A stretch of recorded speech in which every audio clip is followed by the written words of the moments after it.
I am pleased to offer this amendment with Senator Cochran and ask unanimous consent that he be added as a co-sponsor. Without objection. This is a straightforward amendment. It simply requires candidates for the Senate, both challengers and incumbents, to file their quarterly campaign finance reports electronically. Anyone seeking the presidency or a spot in the U.S. House of Representatives is required to submit campaign finance records electronically right now. But senators or would-be senators are not. It makes no sense. Right now, Senate candidates drop off a hard copy of their filing report with the Secretary of the Senate. Someone from the FEC comes over and then takes reports over to the FEC to make copies.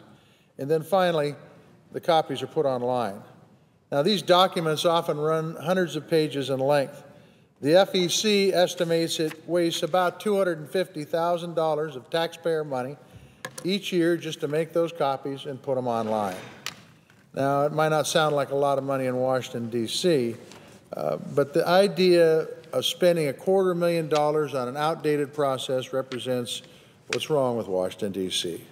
Americans deserve to know how much money candidates raise and from whom, and they deserve to be able to access that information in real time. It is not just the cost of the current process that folks should be angry about. The process of making copies and posting the documents online takes weeks. That's not just a waste of time, it's bad for the democratic process. Campaign finance data filed right before a general election is not available to the public until the following February, long after the election has already taken place. Since the Citizens United ruling, folks aren't able to tell who's funding third-party advertisements. It's hard enough to know who's spending the money on third-party advertisements. The least we can do is to make sure that folks have better access to the information about who's giving to the candidates.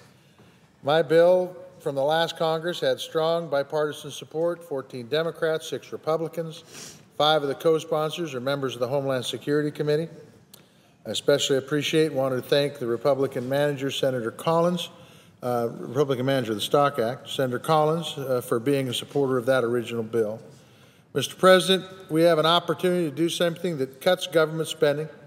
It adds more transparency and accountability to the elections process.